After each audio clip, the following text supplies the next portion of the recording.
Shalom, salam damai sejahtera untuk kita semua. Selamat datang di channel Renungan Harian Kristen. Semoga channel ini dapat menjadi berkat bagi kita semua. Tuhan Yesus memberkati. Yesus bilang, datanglah kerajaanmu di bumi seperti di sorga. Artinya apa? Kita bisa mengalami sorga walaupun kita di bumi. Waktu kita hidup dalam kebenaran, ada damai di hidup kita, ada sukacita, itu sudah sorga. Tapi kalau tiap hari hidupmu galau, marah-marah, berantem suami istri, ya itu sudah neraka. Anda belum ke neraka, tapi sudah seperti di dalam rugi enggak? Rugi. Makanya jangan mau. Ciptakan sorga di tengah rumah tanggamu. Hidup dalam damai sejahtera, enggak usah ribut-ribut, enggak usah berantem. Coba suami istri yang datang lihat-lihatan. Jangan lihat istri orang, lihat istri sendiri. Disuruh lihat-lihatan suami istri malah mau lihat istri orang. Lihat istrinya sendiri, lihat suaminya sendiri. Sekarang dua-dua tatap matanya bilang, kita ciptakan sorga di rumah tangga kita ya. Nggak usah berantem-berantem. Coba kita membangun rumah tangga dengan prinsip firman Tuhan. Kenapa? Karena pernikahan itu seperti sebuah kapal. Nakodanya siapa? Suami dan istri yang harus bekerja sama. Karena nakoda itu nggak bisa sendiri. Dia bisa setir sendiri, tapi buang jangkar untuk gulung tali dia perlu orang lain. Demikian suami istri membawa kapal ini untuk terselamatkan, itu tanggung jawab suami istri. Jangan pernah melibatkan mertua atau orang tua di dalam rumah tanggamu. Saya banyak menemukan orang bercerai, kenapa? Karena orang tuanya ikut terlibat. Bertobat saudara, sebagai orang tua kita hanya bisa mendoakan anak-anak kita, menantu kita, untuk kamu pilih jalan yang terbaik. Kalau sudah itu jalanmu yang terbaik, silakan kamu jalani. Mama berdoa rumah tanggamu diberkati Tuhan. Kemarin ada yang konseling, Bu, suami saya selingkuh. Dan parahnya mertua saya menyetujui perselingkuhannya. Karena mamanya menyuruh saya bercerai, anaknya suruh gugat saya cerai di pengadilan. Kata mamahnya, yang ini lebih baik, sering ngasih mama uang. Ini mertua mata duitan. Bisa disogok pakai duit.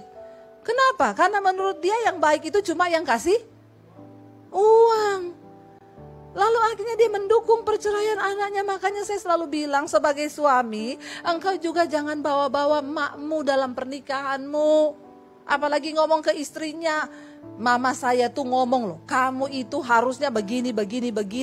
Kenapa Alkitab berkata orang menikah itu meninggalkan ayahnya dan ibunya menjadi satu dengan pasangannya? Artinya apa? Kalau ada nilai yang baik dari orang tua kita, ambil itu. Tapi orang tua tidak boleh masuk mencampuri rumah tangga anak-anaknya. Itu yang bikin kacau. Ya, saya dan suami punya prinsip. Kita berdua yang bawa kapal ini sebagai nahkodanya. Kenapa perlu seiman? Supaya satu belok kiri, yang satu menopang sama-sama belok kiri. Jangan satu mau belok kanan, satu bilang enggak, saya mau ke kiri. Terbelah dua lah kapalmu, kacaulah anak-anakmu. Anda mau dikatakan hebat di hadapan Tuhan? Kita kemarin waktu terbang ke sini saudara. Ya baru naik saudara, masuk dalam goncangan yang cukup keras. Lalu pesawatnya itu kayak terhempas jatuh ke bawah. Ada seorang penumpang yang teriak histeris. Saya juga kaget kenapa dia teriak saudara.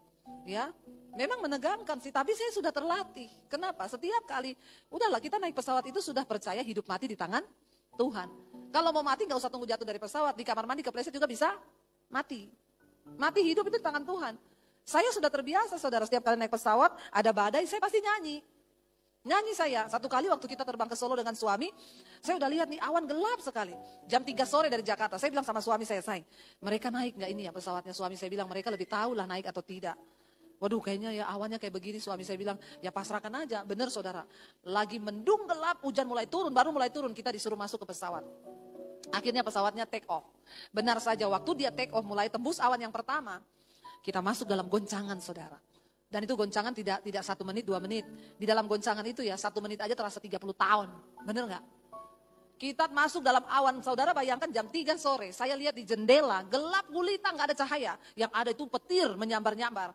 Waduh, saudara, pesawatnya bergoncang, itu kita memang benar-benar sampai pintu antara pilot dan penumpang itu kebuka dan menimbulkan suara benturan yang cukup keras. Semua teriak. Di saat badai itu, saudara, orang ketakutan, iman muncul, semua iman. Di sebelah saya sudah astagfirullah ya Allah ya Allah ya Allah. Di sebelah sana sudah om santi om. Sebelah sana darah Yesus. Pokoknya itu wes iman semua keluar. Malaikat bingung. Yang mau didengar yang mana? Malaikat bingung semua berdoa.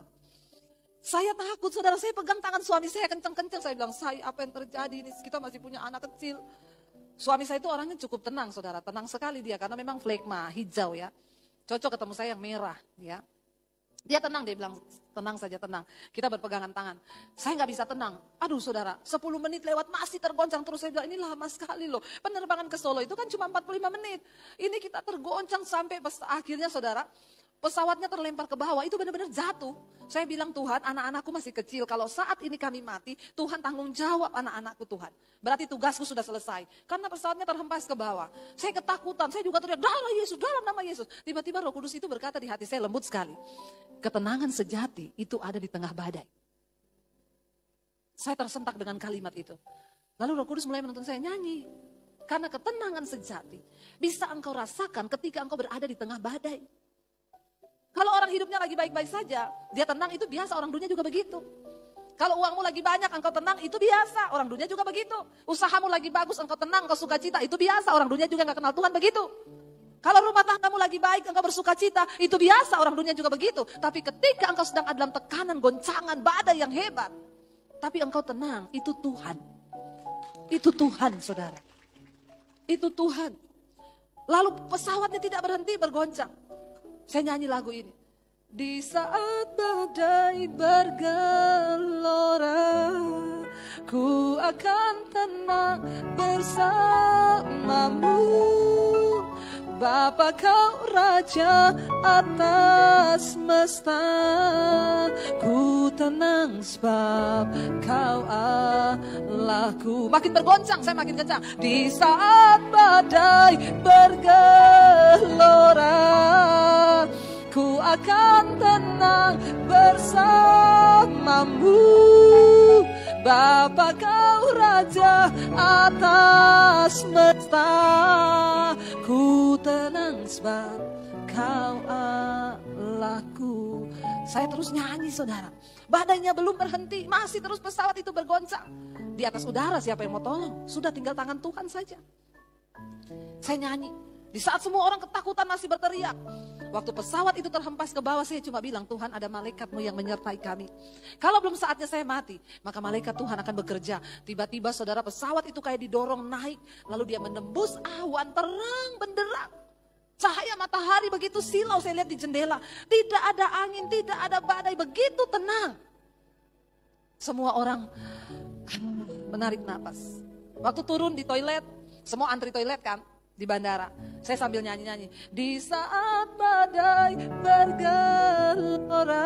Terus ada ibu haji lihat saya. Oh, ibu yang tadi di pesawat nyanyi. Saya bilang iya, aneh ya, orang lagi takut malah nyanyi. Ya memang orang Kristen itu selalu aneh, harus aneh. Kalau belum aneh, belum orang Kristen namanya. Makanya saudara harus aneh. Saya bilang gini, Bu, kan sama-sama takut kan. Daripada ibu ketakutan, ternyata gak mati, rugi kan? Bener nggak? Udah takut nggak mati loh. Menghabiskan energi, bener nggak? Tapi kalaupun mati, Bu, kita akan bersuka cita karena kita percaya mati itu untung, Bu. Dia cuma lihat saya gini, aneh.